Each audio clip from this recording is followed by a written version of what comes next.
Good evening.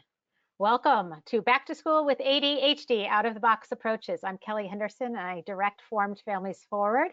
I will let my colleagues introduce themselves. It appears that there are two of me, but in fact, there's not. Lisa has my name on her screen. Lisa, you want to introduce yourself?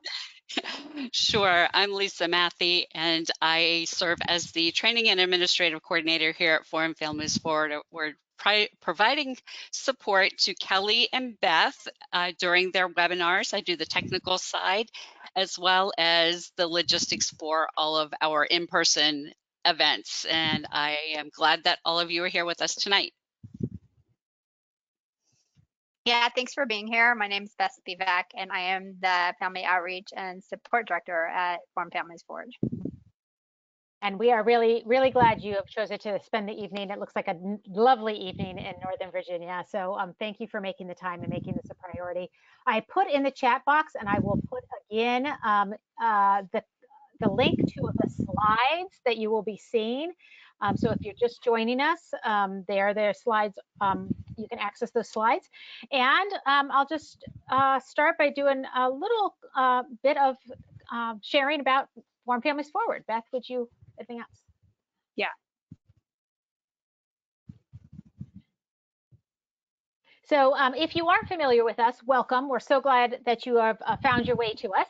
We are a family-led resource center. We are a nonprofit organization in Northern Virginia. We serve foster, adoptive, and kinship families who are raising children, youth, and young adults with special needs, as well as the professionals who work with our families, be them educators or social service professionals or mental health clinicians.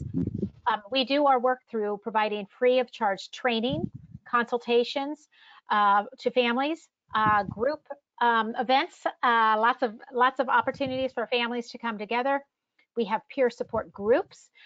We provide systems navigation, and we have a special opportunity for you to learn at your own pace through our new Learning Your Way online classes. And we have 4 different modules, 4 different topics that you can register right now through formfamiliesforward.org, and just go at your own pace and go through those interactive modules. And especially if you are a foster parent, you may need certificates of attendance and completion, and that shows that you are learning and new things, and those Learning Your Way courses are a great way to get those certificates. If you need a certificate for tonight, Lisa is your person, you can email her at lisa.matthey@formfamiliesforward.org, or if it's easier, just info@formfamiliesforward.org, or contact Beth or me. Our emails are there below. So just a brief comment. If you are new to GoToWebinar, you probably have a set of pods on your screen. Probably they popped up on the right. They're sort of grayish blue pods. And you will see a pod that says questions. And so if you click on the little arrow next to that pod, you will be able to ask us questions or make comments. And I am monitoring that as we go, and I'm able to share that with Beth and myself. And Lisa is our master this evening of Facebook Live. We are trying to expand our options. Hopefully we are broadcasting live right now on Facebook Live. And if you join us that way, yay, we're so glad you're here. Okay, Beth, next slide. Take it away. Sure. So tonight our plan, our roadmap is that we're going to identify ADHD and co-occurring disorders. We're going to talk about the delivery of services and some school accommodations. We have some parenting tips, some advocacy approaches, and hopefully we'll have time at the end for either open discussion or questions, or both. So, so our first activity is that we would like you to just not give it a lot of thought, just kind of off the top of your head. When you think of ADHD, put in a descriptive word that comes to mind, anything really, just what comes to mind first.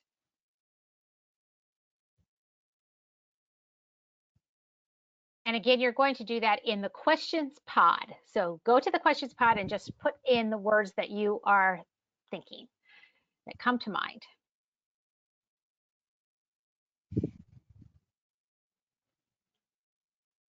We'll give it a second.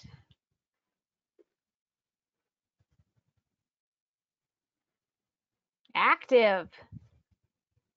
Thank you. Active. I also see hyperactive. I see busy. Seeing a theme here. Give it a few more seconds. Distracted. I'm seeing the word distracted. Hard to manage.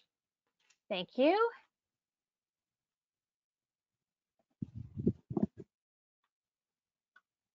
And I see frustration. Frustration is a word that someone has shared. So, all right. I think we keep those in mind as we go from here. Yeah, thanks for participating. I think this is going to be a lot better if we get some participation. Okay, so we're going to go over some general numbers to give a sense of how this impacts children, or the number of children. So ADHD is a neurological disorder which affects 6 million children, or 9.8% of school-age children. And then specifically 2% of children ages 3 through 4 have a diagnosis, 10% of children ages 5 through 11, 13% of children ages 12 through 17, 13% of boys, and then 6% of girls have been identified with ADHD. And then you can find numbers for states, state by state. And in the state of Virginia, 10.8% of children have a diagnosis of ADHD. Then we wanted to give some numbers that were a little more specific to our audience, so foster, adoptive, and kinship families and the children that they care for. So 26% of adoptive parents report that their adopted children 6 and older have been diagnosed with ADHD. 38% of parents who adopted from domestic foster care report the same.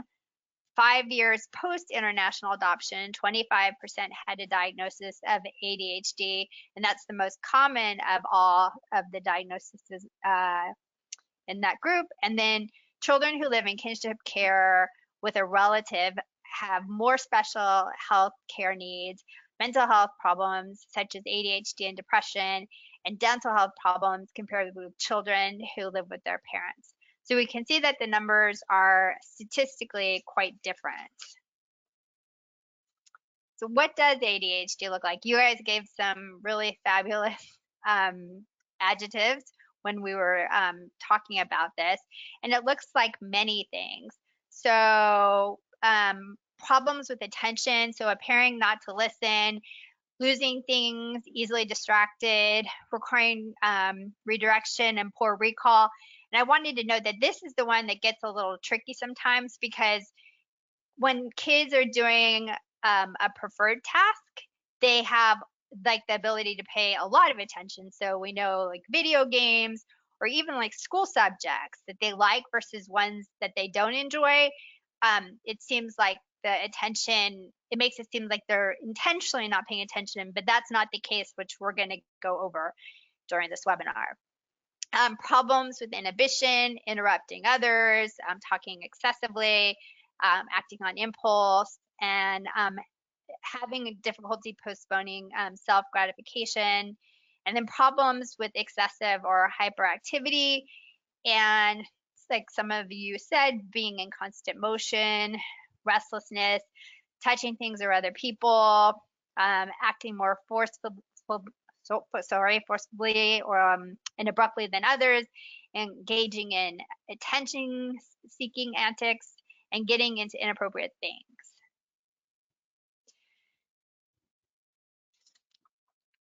So we wanted to talk about DSM criteria, and I do want to say that the DSM, for those of you that don't know, is the Diagnostic and Statistical Manual of Mental Disorders, and it's the handbook used in the United States to diagnose psychiatric illnesses. So no single test can be used to diagnose ADHD, and that And one of the reasons, among many, is that a lot of the symptoms of ADHD, like sleep problems, anxiety, depression, and certain types of learning disabilities can look similar to other mental health um, diagnoses. So when you're trying to diagnose ADHD, the first step is to talk to a healthcare provider, such as a mental health professional, a psychiatrist, psychologist, or a pediatrician. And then they're going to do testing, but they'll talk to a wide range of people who are involved in your child's life, such as caregivers, teachers, or other adults who care for the child, and talk to them about how their behavior looks in different settings. And the provider will use a rating scale and other sources to document symptoms and ensure that the DSM-5 criteria have been met.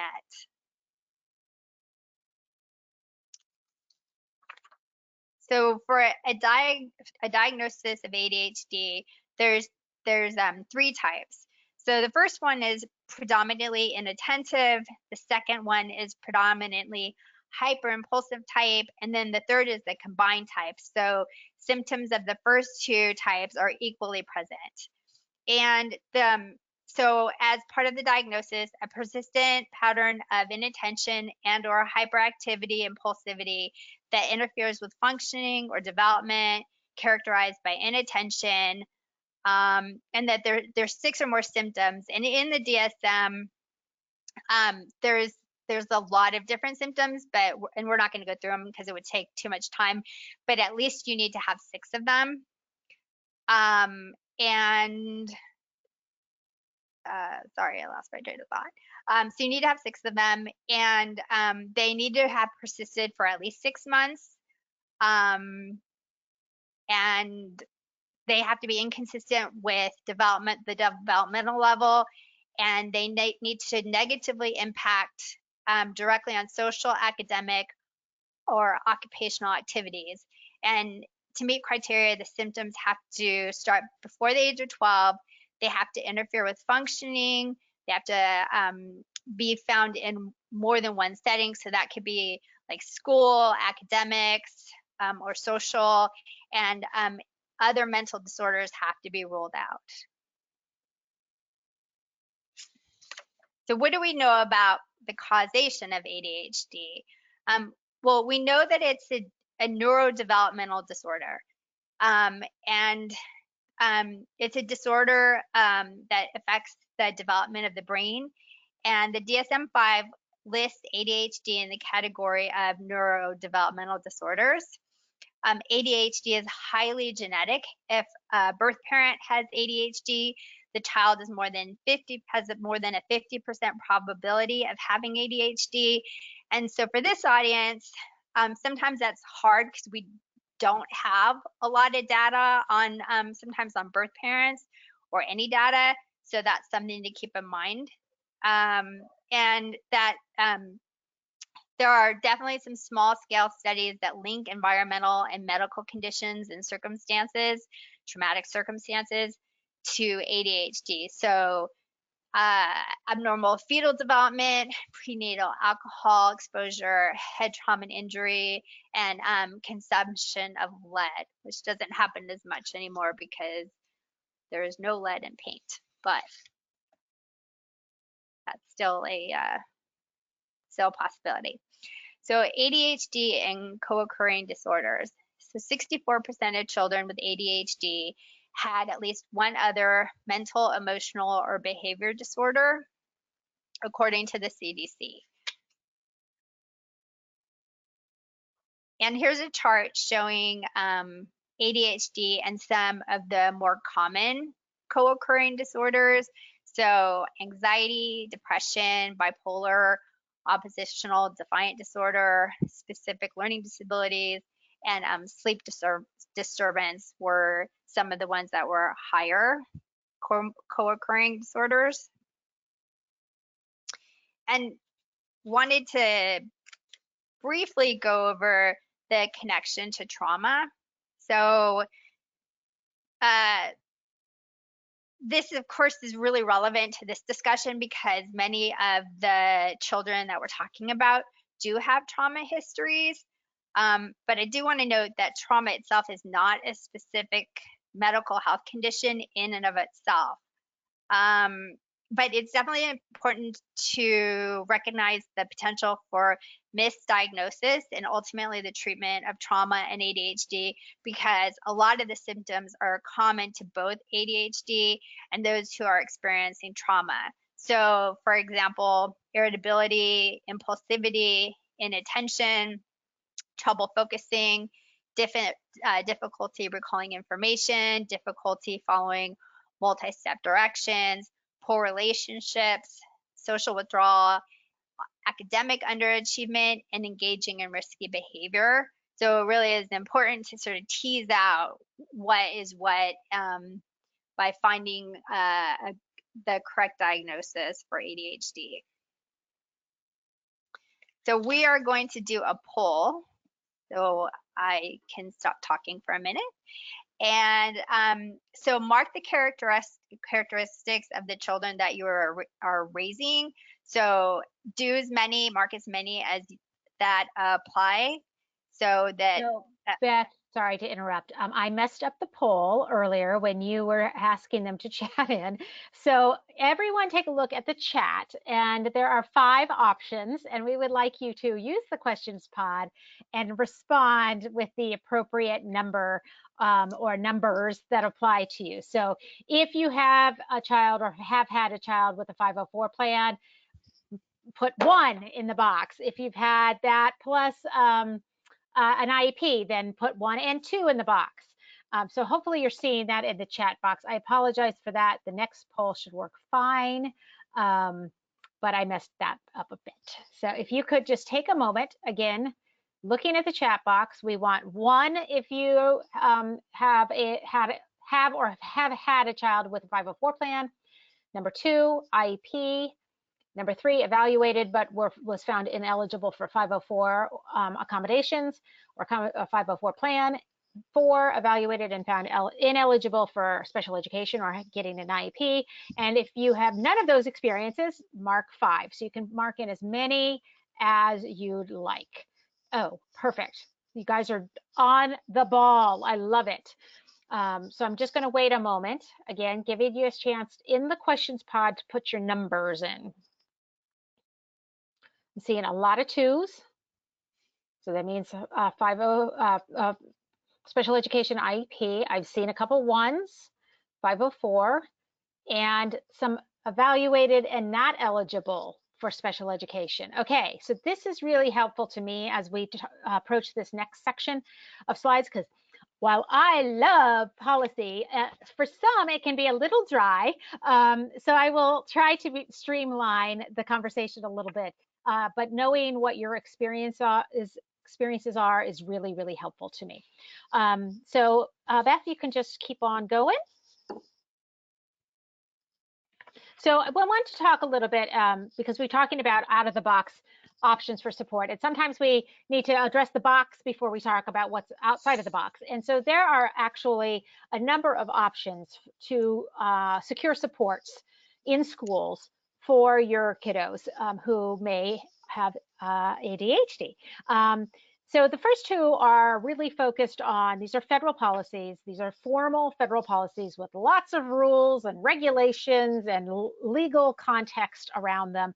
Our Section 504 of the Rehabilitation Act, which was passed way, way long ago in 1973, and covered federal protections for disability, to prevent disability discrimination in federally funded programs.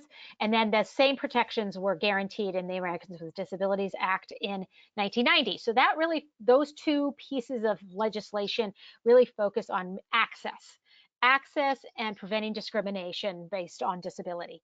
Then we have a whole set of other detailed regulations and provisions around specialized instruction when a child with a disability, a documented disability, needs specialized services in school. And that's falls under what's now called the Individuals with Disabilities Education Act, or IDEA. It was called something else when it was first passed in 1975. But that is where we talk about the IEP. And that's where the IEP comes in. And then there are other services and supports through other systems. So we don't want to discount that. We're just not going to be covering a lot of that tonight. But for example, young adults who may have ADHD and need additional supports and services through rehabilitative services, or in Virginia, that would be our DARS folks.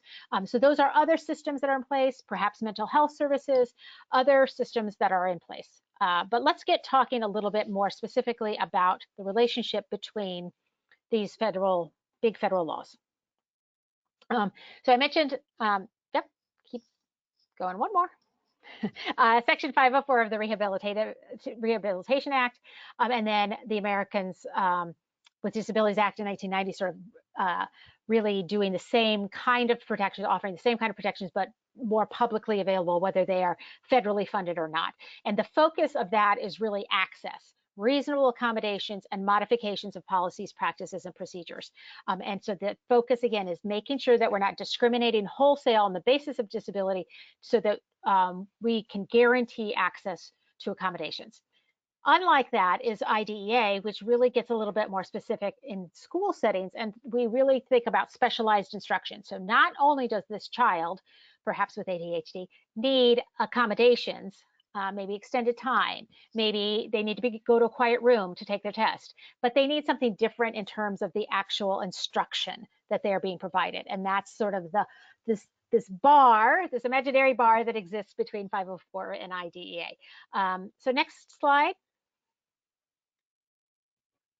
The interplay between the laws is pretty simple. IDA or IEPs is a smaller subset of all of those individuals with disabilities who may be protected by Section 504 and ADA. It is unusual for some child who has an IEP to also have a 504 plan, because they would consider that unnecessary, because all of the provisions that would normally be in a 504 plan would already be mentioned and addressed in the IEP. It does not work the other way around. Just because you have a 504 plan does not mean necessarily that your child would be eligible for and need the supports through specialized instruction of an IEP. So I hope that's clear. If it's not, Lisa, can you just keep an eye on that questions box, because I'm not doing a great job at that. So big umbrella is ADA and 504. Smaller umbrella within there is the IDEA and IEP. Okay, Beth. So again, 504 is really about protecting the rights of individuals with disabilities. Again, initially in 1973, that received federal assistance, and that has been expanded in ADA to all public accommodations. And it's really about prohibiting that discrimination based on disability. The criteria for accessing those protections is a physical or mental impairment that substantially limits a major life activity. And so we sometimes call this MLA, because we love our acronyms in special education and disability rights. So if your impairment, physical or mental, impairs your ability to do basic life activities, including learning, communicating, concentrating, reading, then you may be protected by 504. And again, in schools, there is typically a 504 plan that lays out those accommodations and supports. Beth? Two really important pieces of guidance. And I'm going to try to, as I talk, which is going to be a feat, put the link for these documents in the chat box, because these are really key resources for you. Let's see if I can do that.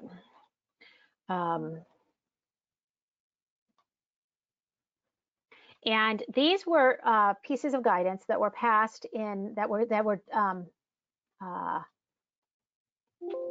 promulgated or provided.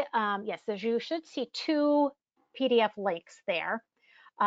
Back in 2016, and I'm still not convinced that all of our school friends know about these important documents and realize their potential impact. So it is really good as family members to know about them and be able to share the importance of these documents. One is a resource guide that talks about Section 504 specifically for our students with ADHD. And then the parent and educator guide, resource guide to 504 speaks of 504 more broadly, including ADHD, but is not this guide is not just limited to ADHD. So both of these documents were developed and clarified by the Office of Civil Rights, which is in the U.S. Department of Education. It is the agency, sub-agency, that is responsible for implementation of 504. So these are really important guidance, and I'm going to tell you why right now. Next slide, Beth. How do you get these protections for 504 through 504? You have to be, again, a qualified individual with a disability, substantially limiting your one or more major life activities. You have to have a record of such impairment. So it is important if you are a child, if your child had these signs and symptoms years ago, to make sure that you have documentation of that and is regarded as having such an impairment. Next slide. And again, it has to impact a major life activity. This guidance in 2016 was very clear that eligibility for 504 services, designation of the disability status, does not have to limit the activity of learning. So that's a hard pill for some schools to sort of get their arms around. Learning does not necessarily need to be impacted to still allow a child to be protected by the 504 umbrella. So school staff have to consider how an impairment affects any major life activity, and if necessary, assess what is needed to ensure that that student has an equal opportunity to participate in the school's program. So, a student may have a disability and may be eligible for 504 services, including those modifications and accommodations, even if the student receives and earns good grades. So I'm going to let that sink in, because that is sometimes what we hear from our school friends as a reason to not provide accommodations. They're getting good grades. They're doing just fine in school. They don't need anything else. So it's really important to recognize there's this whole list of major life activities, and those guidance documents from 2016 are really, really explicit about it not just needing to be learning impacted. So I hope I've made that clear. And again, you now have links to those guidance documents that you can share with your family and with the providers that are supporting your child. Next slide.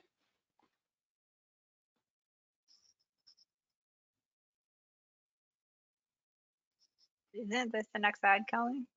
Keep going. You're good. That's all right. I think you might have gone back. Just keep going. There you go. One more. There we go. So again, it doesn't have to just be learning. All major life activities may impact school performance. So concentrating, even physical movement from place to place may be impacted by one's ADHD. So every type of ADHD affects the functioning of the parts of the brain related to thinking, concentrating, and planning. So a determination that a student has any type of ADHD, therefore, is a determination that the student has an impairment for the purposes of meeting one of the prongs of 504 definition. So it's really important to not just limit your determination or the team's determination to passing grades or academic success. Next slide. Another thing that those 2016 documents did, which is just really helpful, I think, to families as they navigate this system, is that when a school team, is determining whether the person has a disability, again, under 504, an ADA, the school cannot consider ameliorative, that's a hard word, but it's ameliorative effects of mitigating measures when determining how the impairment impacts the major life activities. So mitigating measures include assistive devices, learned behaviors, medication, and adaptive neurological modifications that an individual may be using to eliminate or reduce the effects of an impairment. In other words, if an individual is taking a medication to address his or her ADHD symptoms, that alone is not reason to say that that individual does not still have an impairment.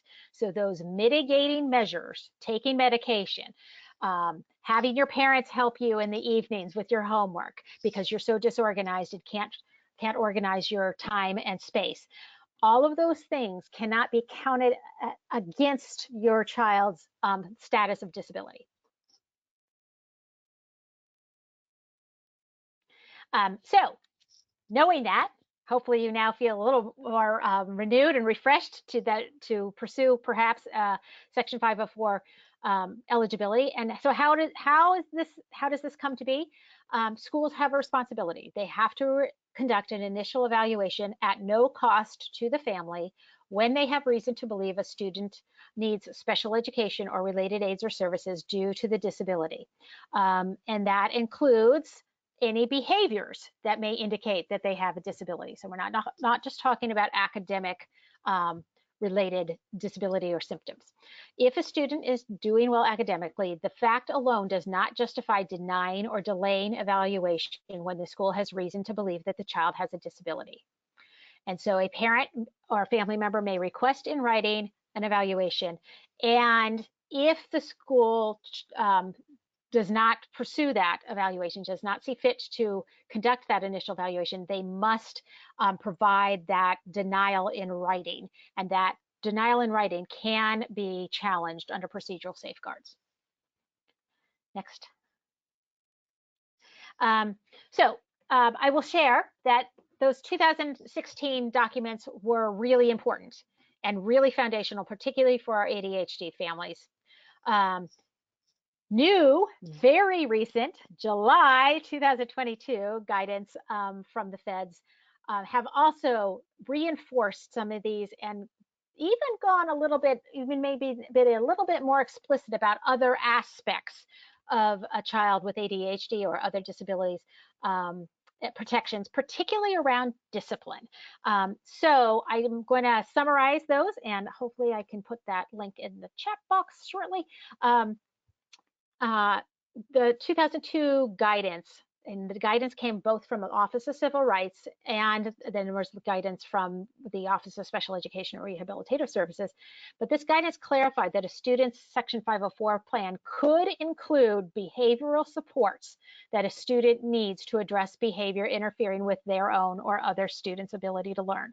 So again, expanding that sort of small subset of academic behaviors and really looking at behavior as an aspect of their educational experience. So I'm going to pause for just a second to see if I can get the link to that 2022 guidance and put that in. Take a little breather here. And while Kelly does that, I'll remind everyone, if you would like to ask questions, please feel free to put them into the questions pod so that we can ask them at the appropriate time. Thanks, Lisa. All right, so here's the link to this brand new guidance in 2022 in July. And again, there was documents from both Office of Civil Rights and Special Education and Rehabilitative Services covering both 504 and IDA eligible children. So, for example, a 504 team can decide that a particular student with a disability needs a behavioral intervention plan based on the results of a functional behavior assessment. If you've been around special education, you know that the term functional behavior assessment and behavior intervention plan have been around for now about 12 years in the special education, but don't often hear it talked about with 504 kiddos. This clarifies that indeed, if a child's behavior is impacting their learning or that of others, that indeed even if they don't have an IEP, but they may have a 504 plan, they can receive some of those accommodations, those supports, those behavioral plans that will help the child change and be more change the equation and be more successful in school. Next slide. Okay, so that's 504. I'm going to just pause. Lisa, any comments or questions that have popped up related to 504 specifically? Not yet. Okay, well, So don't a hesitate. reminder, fill our box, please. And we're going to just move into IDA real quickly. I noticed that we had some folks that have had IEPs and dealt with that special education aspect. I've noticed there were a couple that had tried to get eligibility through through IDA and had not been successful. So I'm just going to touch very briefly. Want to just mention that again, 504 is a broad set of accommodations and modifications. Special education is much more specific, individualized, and very targeted to the specific needs of that child. There are important guarantees under IDA, namely that that child with an eligible child with a disability receives a free, appropriate public education, FAPE. Really, really key concept. Lots of legal discussion around that term and what that includes. But that means that they receive specially designed instruction to meet their unique needs. There's also a guarantee of placement and a presumption of placement in the least restrictive environment. That means with their non-disabled peers to the greatest extent possible and appropriate, and parent participation in educational planning. Then you'll see that little asterisk, and for our population here tonight, it is so important to understand that parent does not necessarily mean a birth parent or even an adoptive parent, but indeed it can include foster parents. It can include extended family members. It is a very inclusive term. Next slide. This is, for those Virginians in our audience, this is actually the definition from the regulations, so you might want to keep it handy. Parent, in this order, this is what defines who a parent is. Parent is a biological or adoptive parent of child. Foster parent. Foster parents can serve as educational decision makers under IDEA. There's some process to that.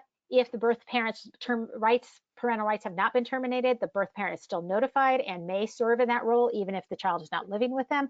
But the foster parent can serve in that role as well. And then a guardian, generally authorized to act as a child's parents. Next slide. We see then the extended family language about an individual acting in place of the biological or adoptive parent, including a grandparent, step-parent, or other relative, and who is legally responsible for the child's welfare. So this is where a lot of our kinship families can exercise their rights. And then sometimes we do have folks children, students who require a surrogate parent, and that's a whole nother conversation, but it is a provision of the law, and there are opportunities for those surrogate parents to be trained to take on this important responsibility. And generally, this is the order of operations, but a court can jump that order and make other decrees in terms of who could be educational decision maker. All right, back to the law.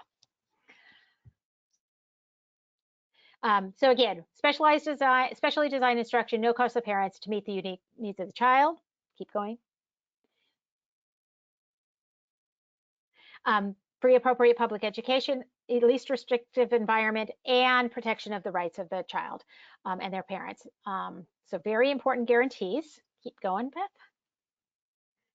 Beth.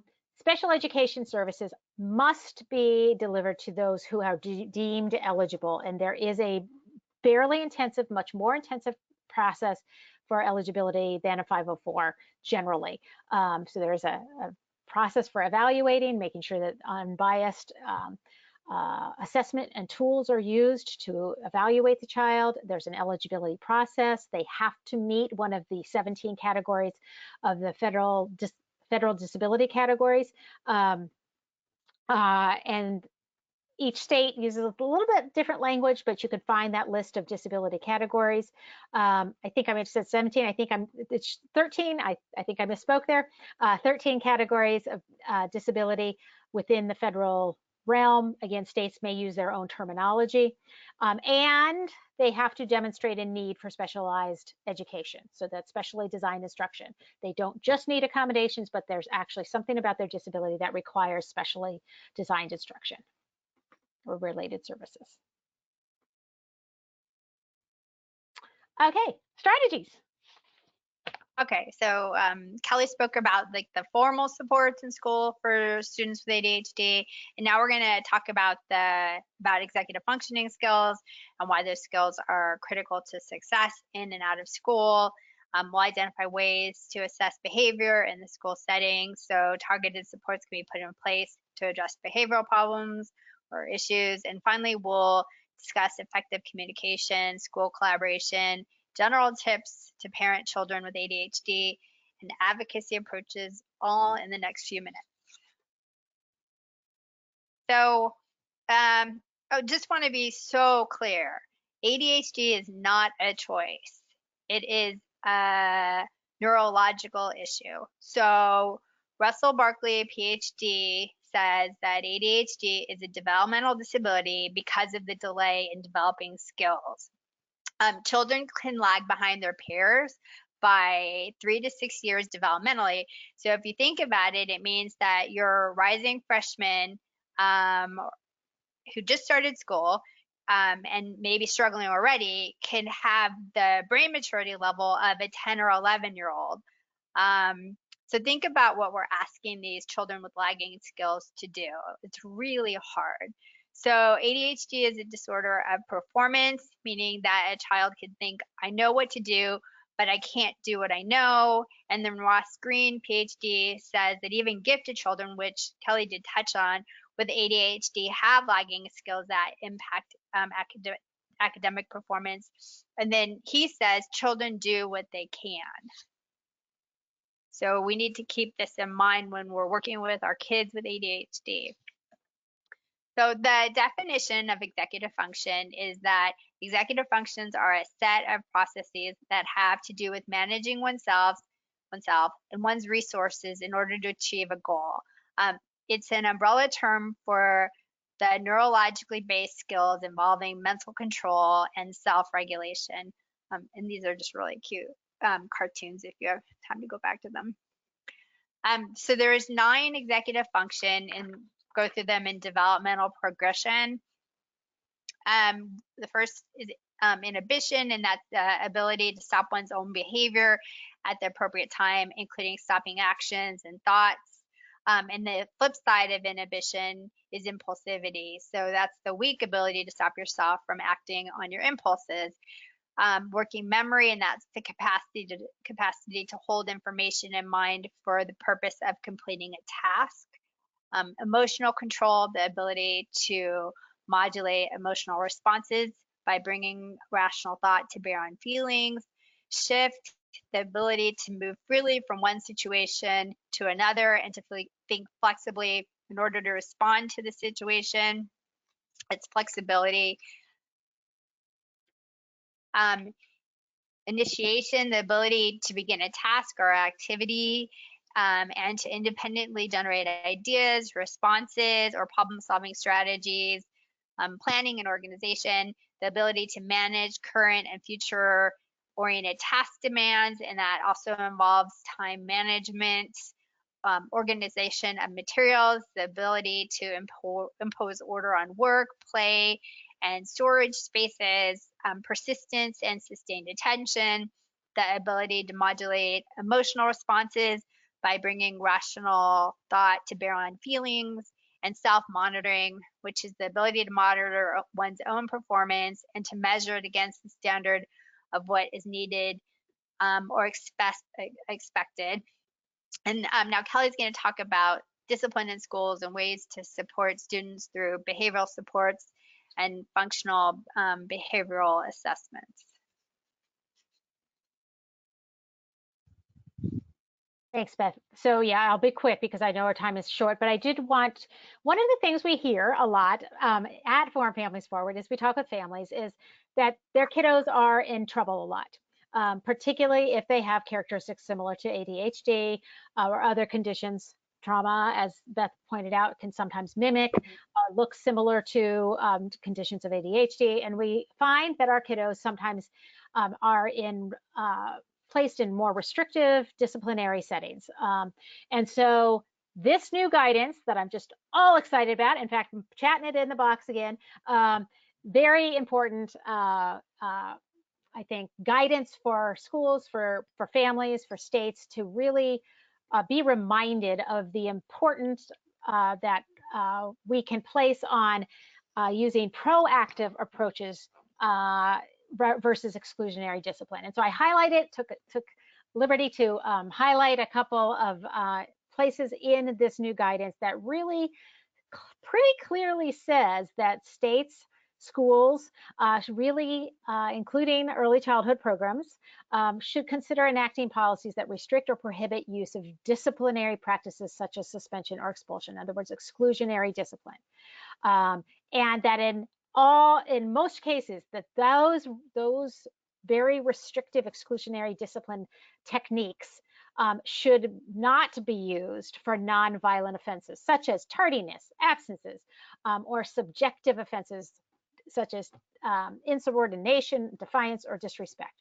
So I think this gives us another tool in our toolbox as we work with our school partners to really help them understand the harmful consequences that exclusionary discipline have on kiddos with ADHD and similar conditions. Next slide. And actually that guidance went on to actually talk about specific positive interventions, those proactive interventions that an IEP team might want to consider when a child's behavioral needs are not being met, and actually mentioned them in some federal documents. So again, another tool in your box to really go to your school partners and have some constructive conversations about approaches that might be more productive, might be more positive, and still meet the needs of your kiddos that have ADHD. Next slide. And finally, as Beth said, there are provisions in special education law, IDEA, that specifically talk about the opportunity to use a functional behavior assessment. What that functional behavior assessment should look like is specified even more so in this new guidance. And as I mentioned before, the 504 guidance talks about the fact that even 504 kids could benefit in some cases from a functional behavior assessment. So those tools do not have to be limited to those with IEPs. And so I think that's important. And then this guidance, again, clarifies exactly what we're talking about in an FBA. It's not a one and done. It's a thorough, deep, observable investigation of what's happening with that child and what those behaviors are, what function those behaviors are serving for that child.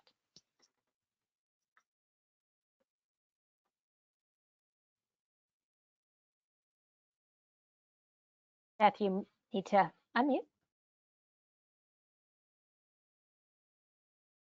Sorry, we have like a lot of barking dogs here, so I'm definitely putting myself on mute. So sorry in advance if you hear some noise in the background. So we wanted to go over some parenting tips for children of all ages. And they look a little different depending on the age of the child or the youth, but for younger children, you're going to monitor for safety. So if kids are racing all over the place, they're jumping, they're making unknowingly doing risky things, we need to make sure that we're monitoring for that. And then like on the opposite end of the spectrum, when our kids turn 16, should they be driving? Should they not be driving? What are the rules for that? Thinking about that kind of stuff, establishing good sleeping habits. We're going to have more or less control depending on the age of the child. Same with eating healthy meals, encouraging exercise. We know that these three things are really important: sleep, healthy meals, and exercise. They really do impact ADHD. So the extent that it's possible, help children make good decisions. Monitoring screen time, which we know is very difficult, but that does impact sleep and even transitions. So some things that you can do is don't say like, you can have 10 more minutes on a game, especially for kids that are playing games that have different segments in them, know what the segments are and say you can finish this one and then it's time to get off. Instead of giving them a 5-minute warning, you're going to be stopping in the middle of the game, and that's going to be really frustrating. Make schedules and transitions predictable, and then use positive reinforcement to modify behavioral. So that could look like a behavioral plan, and we're not going to get that into detail here, but using behavioral plans that are positive, especially for the kids that we're talking about today. We really want to encourage positive reinforcement instead of negative consequences. And some more parenting tips are to monitor interactions between siblings. So when kids with ADHD can be a little overwhelming, as we know, and that can impact their relationships with their siblings. So maybe monitor more than you would if someone didn't have ADHD, and maybe give special time to the child or children without ADHD. And then by the same token, set aside time regularly to be present with your child with ADHD. Sometimes it's really hard to think positively and want to spend time with the child, and you get really tired and frustrated. But setting aside time to be present and have fun is important, and it'll give you the opportunity also to have like organic conversations, which you won't get most of the time. So you'll learn things that you didn't know. Teach the child about ADHD and how it impacts brain functioning. That's really important because sometimes kids with ADHD, they get a lot of negative feedback all the time at school, at home, from their peers because they're missing social cues. And I mean, it's hard on your self-esteem, on their self-esteem. And the more they understand about executive functioning and all the things that go into ADHD, I think it normalizes the situation. Take care of yourself, which is hard. I mean, I know we don't have a lot of time, but even if it's 5 minutes just to go into a room and listen to music or whatever constitutes self-care for you, try to do some of it. Seek help from peer groups and professionals, because you're not the only one who's going through this. There's other people as well, and there are people out there that understand and can help, or at least a peer support group. You'll be talking to people who understand what you're going through, and that's really beneficial. Have realistic expectations of your child. If you ask your child to clean something up, I mean, just the act of cleaning it up, it's not probably going to be as perfect as you want. Probably you're still going to have a bit of a mess. But if they've tried and you feel like they've tried, then, let the rest go and maybe clean it up a little later when they leave. But as long as they're trying, give them a break. And then practice forgiveness. It's for everybody. If you have a partner and your partner messes up and maybe gets angrier than the situation warrants, forgive the partner, forgive the child. For kids are so impulsive. They say things that they don't mean, and then sometimes they don't know how to come back and say they're sorry. Just let it go. I think that's really important. And when you do things that you're not happy with, or you have big reactions to situations that you wish you hadn't had, you can always say you're sorry, first of all, and secondly, forgive yourself. And then just always remember that no child wakes up in the morning intending to misbehave. Children do the best they can. So is this poll working actually? Yep, it should be showing. Yeah, awesome. Okay. So what are there any of these strategies that you could use immediately? Monitoring screen time, making schedules and transitions predictable, having realistic expectations, setting aside time regularly to be present with your child. Is there anything that you think that you could implement that seems reasonable? or helpful, by the way, helpful. We're getting some nice responses. We're going to just give it 5 more seconds. So chat those in. Select your, I think in this case, we're just giving you one choice. And 3, 2, 1, I'm going to close it. And let's see, I think I can share it. There we go. Can you see that, Beth? No, sorry. Unless I, wait, before That's I okay. say that. Yeah, I can't see it. Okay, so 11% said monitor screen time, 22% said make schedules and transitions predictable, another 33 said have realistic expectations, and another 33 said set time aside regularly to be present for your child. So those latter two were the top winners there. All right, that's awesome. Thank you for the feedback. That's really helpful. So we'll go over some effective communication strategies briefly. So impart information or directions in a neutral tone of voice. Don't get too excited. The calmer you stay, the calmer your child's going to stay. They're going to mirror you. Don't just remember that they're going to mirror your. If you're dysregulated, they're going to be dysregulated. And also, don't repeat directions multiple times. If your child doesn't understand, then maybe try it a different way. Use pictures or something else. But saying the same thing 5 times isn't helpful. Don't give directions if the youth is distracted or not focused. Like, don't scream from downstairs what you want your child to do. Child is probably not going to pay attention. Or if the child's playing video games or eating or doing really anything, it's not a good time to give directions. One thing that can be helpful is to have the child repeat back directions, connect before you redirect, meaning be with the child. Depending on if they have a trauma history, you might not want to get too close. You might not want to, like, some people will say, touch them and look at them in the eyes. And for kids with trauma history, that might not be the best. So, whatever works, standing back a little farther, but definitely find some way to connect or get that sense that you are being listened to. Chunk tasks into smaller parts. As I said, use pictures.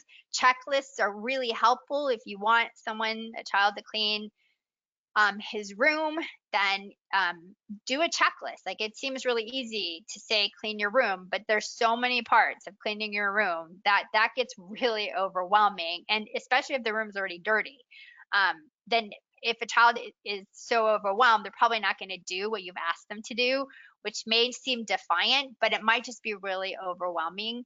Kind of already talked about staying calm and regulated. That will keep your child calm and regulated. And then also sound sincere when praising the child for good behavior.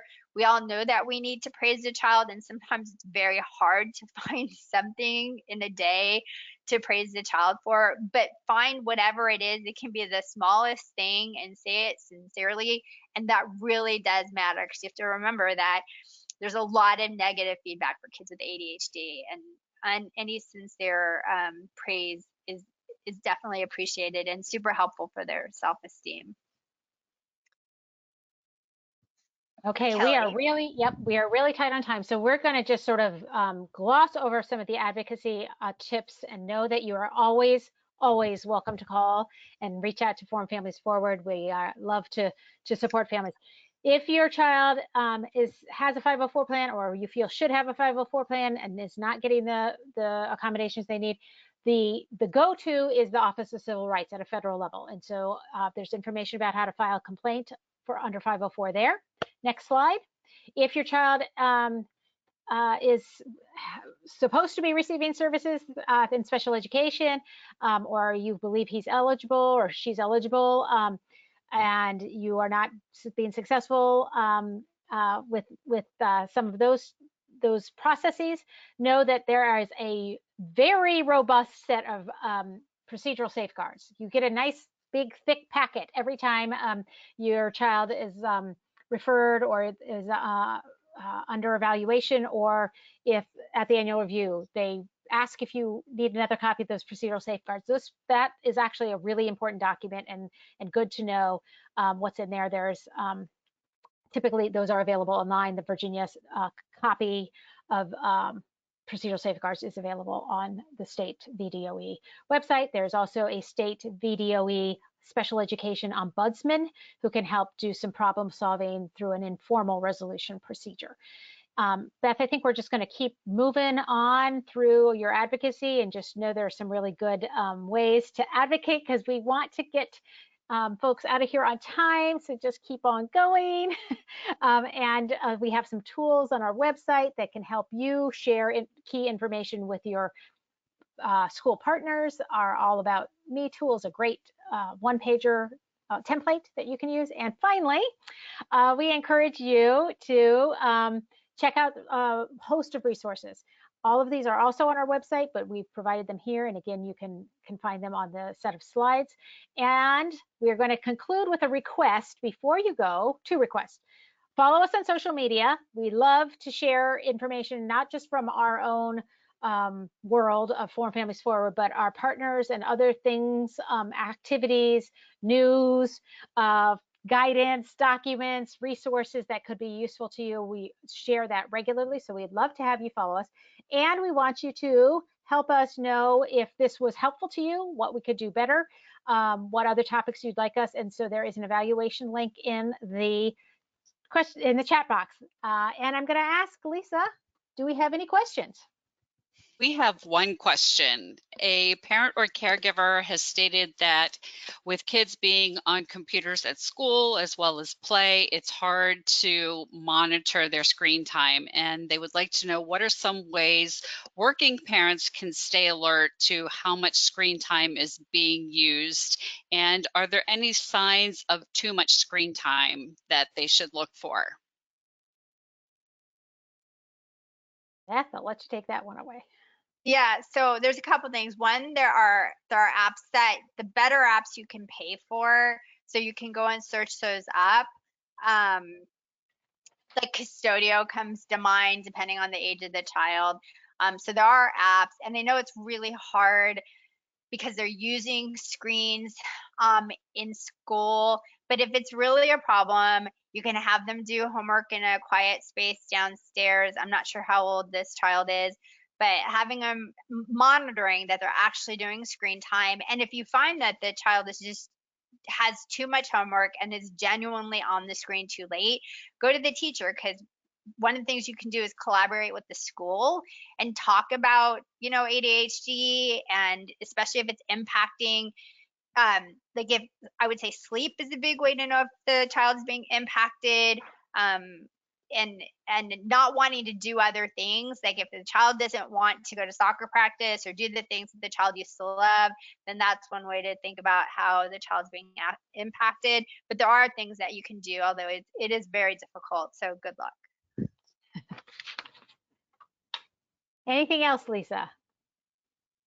We thank you. It is 3 minutes after our close time, so we do want to thank you for making the extra effort to stay around. We are really, truly here for you all. So contact us, email us. We will be posting this recording and the slides on our website under Resources tab. And we have another webinar coming up in a couple of weeks, also about back to school, but more of how to sort of get back in the routine and approach the new year with a calm perspective, and help your kids and yourself sort of approach this new opportunity in a fresh, shiny way, and really use some trauma-informed strategies as we do it. Anything else? Beth, any last words? Lisa? Thank you for coming. Yes, thank you so much for sticking with us.